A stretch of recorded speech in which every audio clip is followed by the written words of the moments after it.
There comes a moment in life, often after 60, when the noise of the world begins to fade and a quieter truth starts to whisper. You start to see that time is no longer endless. Every sunrise feels like a gift, every heartbeat a reminder that the days ahead are far fewer than those behind. And yet, how many people spend these golden years still trapped in old habits, chasing approval, clinging to regrets, comparing lives, and waiting for someday that never comes? The Buddha taught, "The trouble is, you think you have time. But time is not a promise, it is a loan. The question is no longer how much of it you have left, but how clearly you will live the part that remains." These years are not a decline, they are an awakening, a sacred invitation to let go of the unnecessary, to stop performing, and to finally make peace with the life you've already lived. Imagine for a moment what it would mean to live without fear, not rushing, not pretending, not chasing, just breathing, simply being, aware of how precious this present moment is. This is the essence of Buddhist wisdom, that freedom does not come from adding more, but from releasing what weighs you down. In this reflection, we'll explore 7 things that quietly steal your peace after 60, and how, through awareness and letting go, you can reclaim the serenity that was always yours. Stay with this journey, and you may find that what you thought was the end of life is, in truth, the beginning of peace. Part I, pleasing everyone, the weight of masks. There comes a quiet point in life, often after 60, when you begin to realize that much of your suffering was never about what others did to you. It was about how deeply you tried to please them. You wore countless masks to be accepted, to be loved, to be safe. Yet each mask slowly hid the true face of your soul. The Buddha once said, "You can search the whole universe for someone more deserving of your love and affection than yourself, and you will not find that person." Still, we spend decades offering our peace to those who never asked us to keep it. We bend, we please, we apologize for simply existing differently. But the truth is this: no one sees life through the same eyes. Every being looks through the lens of their own karma, their wounds, their desires, their unfinished lessons. Trying to please everyone is like trying to hold the wind in your hands. The tighter you grasp, the faster it slips away. Some will praise you for your light, others will fear it. Some will love your kindness, others will take it as weakness. The mistake is not in being misunderstood, it is in believing you must keep explaining yourself to be worthy. There is an old parable. When a man insulted the Buddha, the Blessed One simply asked, "If a person offers a gift and it is not accepted, to whom does the gift belong?" The man answered, "To the one who offered it." The Buddha smiled, "Then I do not accept your anger, and it remains with you." In the same way, when others project their opinions or judgments onto you, you do not have to receive them. Their words are like gifts left unopened, they return to where they came from. Seeking approval is a subtle form of craving, a refined attachment of the ego. The mind whispers, "If they like me, I am real." But reality does not depend on applause. The lotus does not ask the swamp to approve its fragrance. It blooms because blooming is its nature. When you act only to be liked, you trade your authenticity for illusion. When you speak the truth gently, even if no one agrees, you remain in harmony with the Dharma, and that is peace. Learn to say no without resentment. To decline is not to reject others, but to honor your own boundaries. Do what is right because it is right, not because someone is watching. Let your words arise from clarity, not fear. After 60, you have earned the right to be sincere, not perfect, not agreeable, but real. As the Buddha taught, better than 1,000 hollow words is one word that brings peace. May your words now be few, but full of truth. May your smile no longer be a mask, but the reflection of a heart finally at ease. For after all these years, honesty, quiet, unpolished, and kind is the greatest gift you can give to yourself. Part 2. Regret. The shadow of yesterday. Regret is a thief. It sneaks into your heart when you least expect it, whispering about the moments you can never return to. It fills your chest with a heaviness that steals the breath, weighing your soul down with the illusion that the past still holds power over you. This illusion is rooted in the false belief that time, in its endless flow, can be controlled or undone. The Buddha said, "What we are today comes from our thoughts of yesterday, and our present thoughts build our life of tomorrow." But when we hold on to the past with regret, we miss the beauty of the present moment, where peace and clarity reside. Imagine, if you will, an elderly person walking through life with a heavy sack on their back. Each stone in that sack representing a regret, a mistake, an unspoken word, an opportunity missed. The sack grows heavier with each step, but still they carry it as though they are bound to it. Regret is like that. It weighs us down, but we choose whether or not to carry it. We walk through life, dragging the past along, unaware that the path ahead is still waiting to be walked freely, without burden. The truth is, the past no longer exists. It is a shadow cast upon the ground, and the only way to free yourself is to stop walking in its shadow. There is a story in the Buddhist teachings of Angulimala, a man whose hands were stained with blood, a murderer who had caused pain and suffering. Yet when Angulimala encountered the Buddha saw not the man's past, but his potential for change. He did not allow the weight of Angulimala's past actions to define his future. The Buddha's compassion for him was not bound by the man's deeds. And so, Angulimala, in his moment of transformation, became one of the most devoted followers of the Buddha, proving that no one, no matter how dark their past, is beyond redemption. The past does not define you, the Buddha would say. It is the present moment and the choices we make today that create the future. So how do we free ourselves from the shackles of regret? We begin by practicing mindfulness of the past, seeing it not as a prison but as a lesson.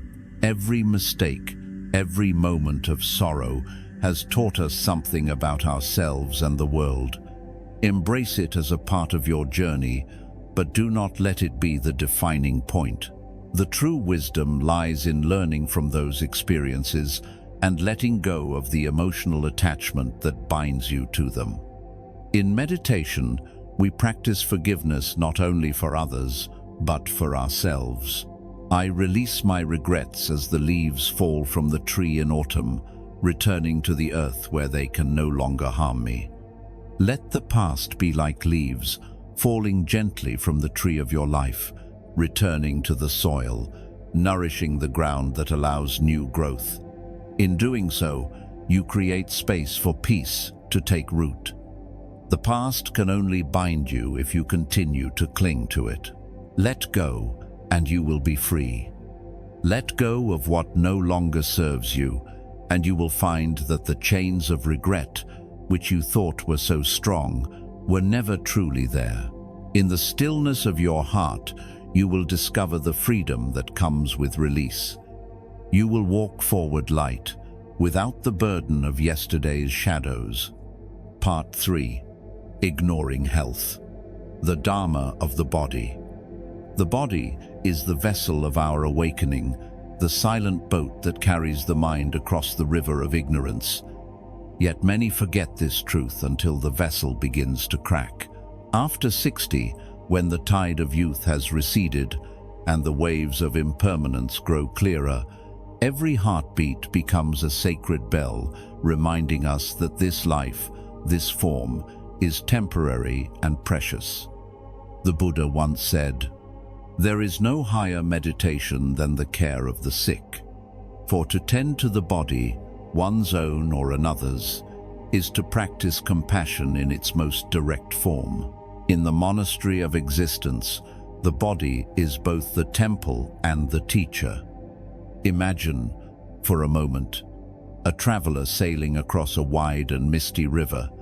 His boat has carried him for many years, through storms and sunlight alike.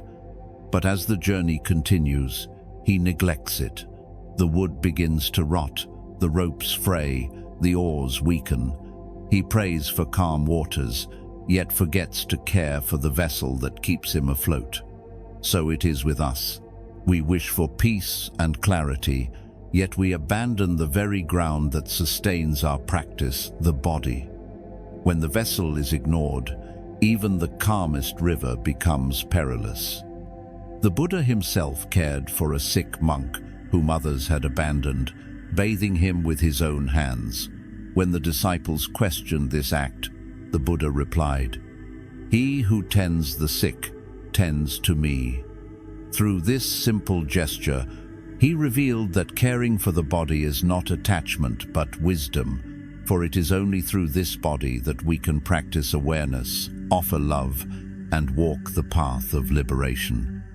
After 60, health is no longer a guarantee. It becomes a form of mindfulness. Every breath, every movement, every sensation is a call to return to presence. To eat in silence is to taste the world as it truly is, simple, nourishing, impermanent. To walk as if kissing the earth is to remember our deep kinship with all life, feeling the sacred pulse beneath our feet. And to sleep as though the earth itself cradles you is to rest in the arms of impermanence, without fear, without clinging. This is not vanity or control, it is reverence. When you treat your body with care, you are not worshipping the form, you are honoring the path. The creases on your skin are sutras written by time. The slow rhythm of your breath is the chant of existence. When you stretch, breathe, or simply rest, do it as an act of devotion to the miracle of being alive. The body will fade, as all forms do, but its care is a practice of gratitude. The Buddha taught, the body is the field of awakening. Guard it with mindfulness. So let each meal, each walk, each moment of rest be an offering not to the ego, but to the Dharma itself. For the body is but a temporary temple, yet every breath you take within it is a sacred prayer. Part 4. Comparing, the poison of measurement. Comparison is one of the subtlest poisons of the mind, silent, invisible, and yet powerful enough to steal away peace. It grows from the illusion that I and they are separate, that our journeys can be placed side by side and weighed. The Buddha taught that suffering arises from delusion, from forgetting the truth of interbeing, that no flower blooms alone, and no life can ever be measured against another. When you compare, you step out of your own path and wander into a forest of shadows, chasing reflections that were never yours to begin with. Picture a pond full of lotus flowers. Some rise early and open to the sun, others remain closed, waiting for the right moment to bloom. None rush the other, and none feel less beautiful for not blooming yet. The water nourishes each one equally, the same sun warms them all. When each flower opens in its own time, the whole pond becomes fragrant. The wise see this and smile, for in life too there is no race. No one blooms too late or too soon. Each of us unfolds at the exact moment our karma allows. Yet the mind, caught in delusion, whispers, "I should be more like them." You look around someone stronger, richer, healthier, or seemingly happier, and you shrink. But comparison is a mirror that always distorts. It shows others' highlights and your own scars. In truth, everyone walks through pain and imperfection, only the forms differ. The Buddha said, "Do not look at the faults of others, or what they have done or not done. Look at what you yourself have done and left undone." When we turn inward, the endless measuring stops and contentment begins. Psychologically, comparison is the mind forgetting its place in the great web of causes and conditions. Your life, your body, your experiences, all are unique combinations of karma, unseen and unrepeatable. To envy another's path is to reject your own sacred curriculum. What seems like a detour in your journey may be the exact path your soul needs to walk toward awakening. Each morning, when you open your eyes, whisper gently, "Today, I only need to be more awake than yesterday." That is enough. When you see the wrinkles on your face, bow to them.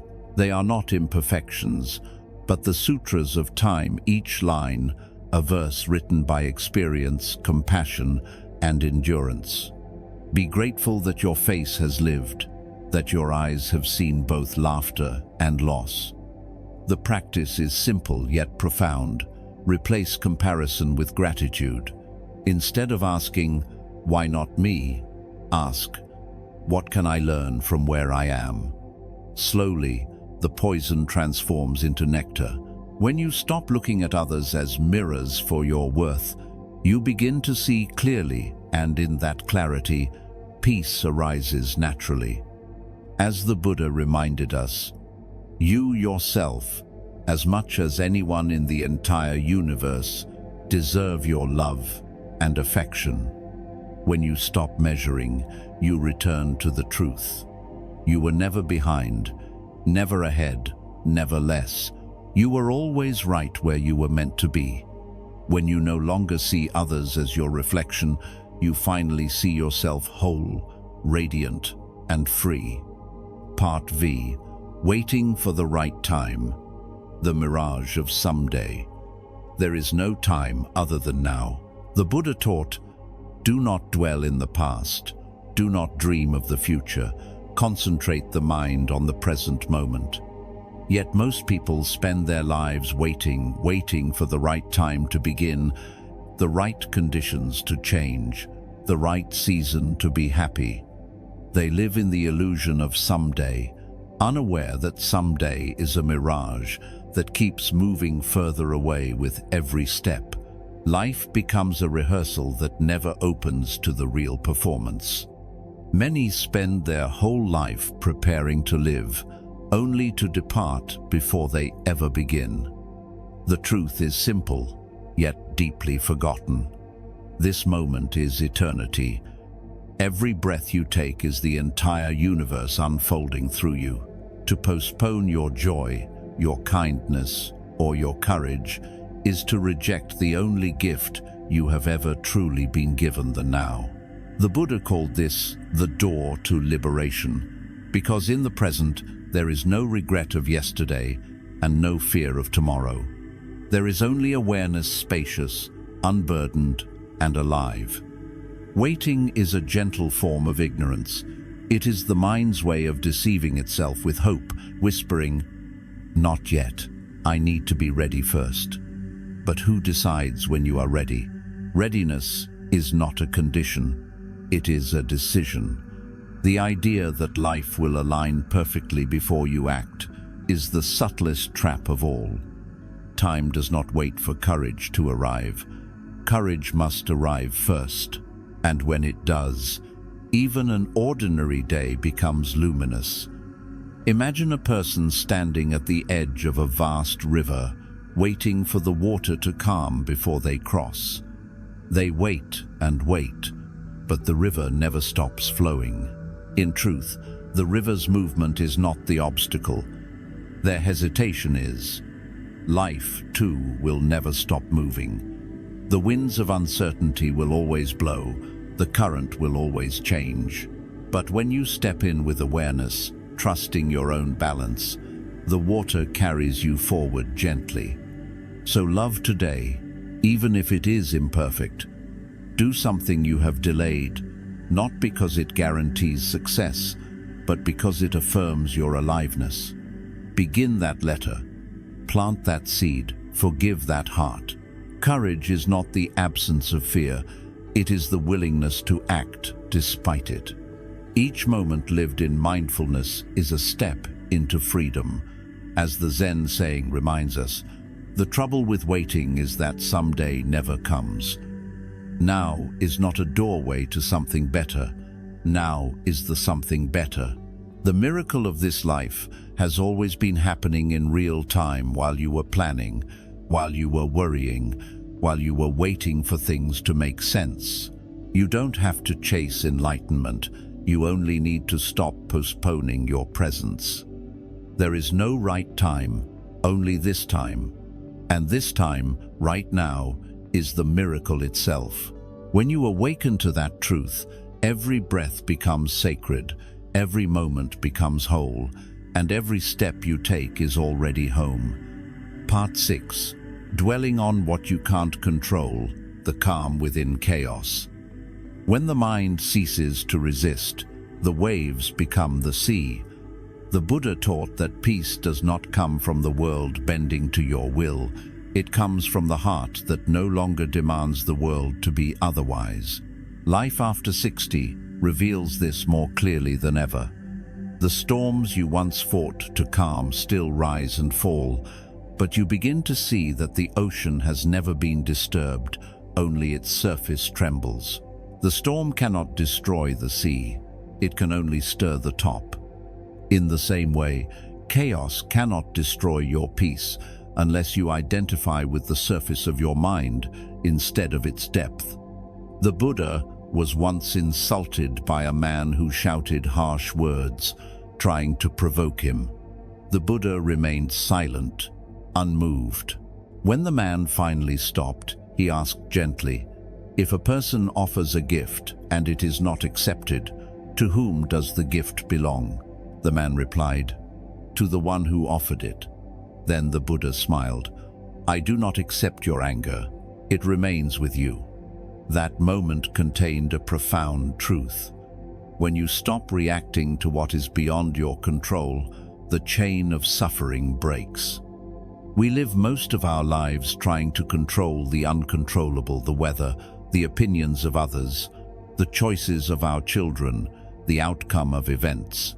Yet control is only an illusion that feeds anxiety. The more we try to grasp, the more life slips through our fingers.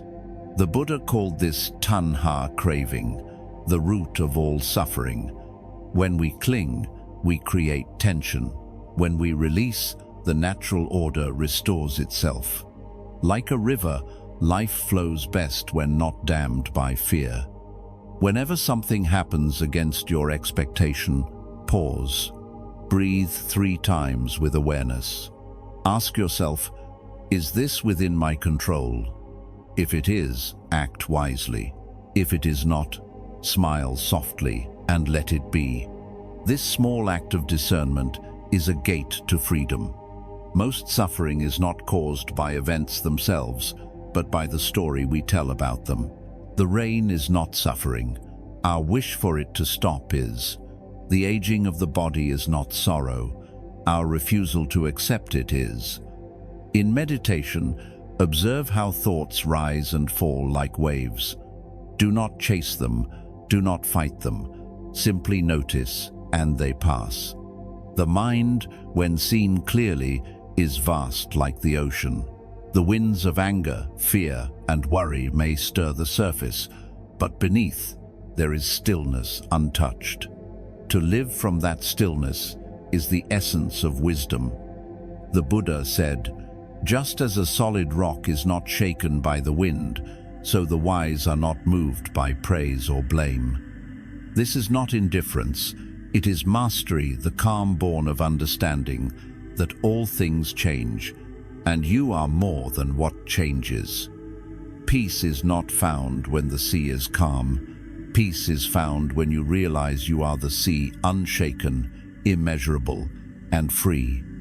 Part 7. Living for others' expectations. The joy of authentic being. Non-self does not mean erasing who you are. It means living from your true nature, free from the chains of fear and approval. The Buddha taught that freedom is not found in becoming someone else, but in ceasing to pretend.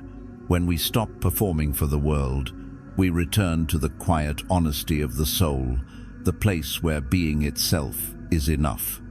After 60, this truth becomes more visible. You begin to see how much of life was spent wearing costumes: the good parent, the dutiful worker, the pleasing friend, the person who always says yes. But those roles, once useful, are not your essence. They were garments meant to be shed when the play was over. The tragedy is not that people grow old, but that they forget to take off their masks. The candle does not burn for an audience. It shines because shining is its nature. In the same way, authenticity does not need validation, it simply is. Yet many, even in their later years, continue to live as if someone else's opinion were a law written on stone. They move carefully within invisible walls built from words like should, must, and proper. But the Dharma reminds us that the truest virtue is sincerity, a life guided not by fear of judgment, but by compassion, awareness, and honesty. The Buddha once said, "Better than living 100 years without seeing the truth is living one day with it." Truth begins the moment you stop hiding from yourself. Ask, what would I do if no one were watching? Maybe it's something simple: painting, singing, writing, or traveling. Maybe it's speaking a truth you've carried in silence for decades. Whatever it is, write it down, breathe with it, and take one small step toward it today. That act, however small, is not rebellion. It is liberation. The fear of being judged often fades the moment you realize how rarely people are truly watching. Everyone is too busy worrying about their own imperfections to measure yours. When you live sincerely, you give others permission to do the same. Authenticity is contagious. A heart unmasked invites others to lay down their masks too. After 60, your time is sacred, not to be spent proving, but expressing. Live like someone who is finally telling the story of their soul. Speak with gentleness, act with clarity, and let your life be a poem written in truth. You owe no one the version of yourself they have imagined. You owe only your own spirit the freedom to breathe. The Buddha called this the middle way, not extreme withdrawal nor blind conformity, but the steady rhythm of a life in harmony with itself.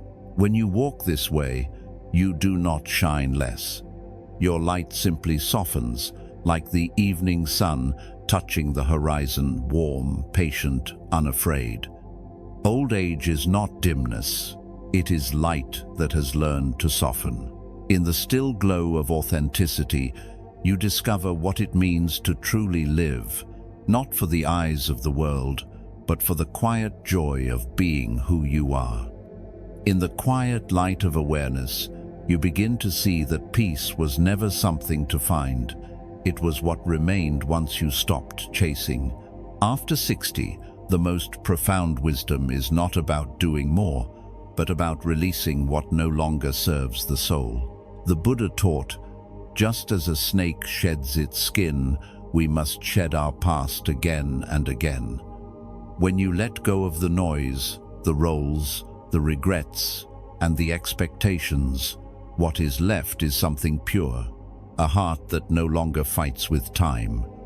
The truth is, nothing was ever missing from your life. You were simply too distracted to notice it. The love you sought was already inside you. The peace you searched for was waiting in your breath. When you stop trying to control every wave, you discover the ocean within you, vast, patient, and free. So, live lightly. Let each morning be a prayer of gratitude, and each evening a quiet bow to impermanence. Forgive yourself for the years you spent in hurry and doubt. It was all part of learning how to return home to yourself. You are not too late. You are exactly where your soul intended you to be.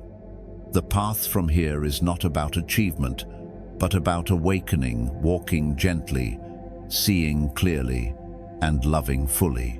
Because peace is not found at the end of life, it is found in the depth of presence.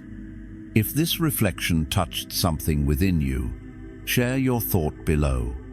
Tell us which of these 7 lessons do you feel ready to let go of today. Your words may guide another heart toward stillness.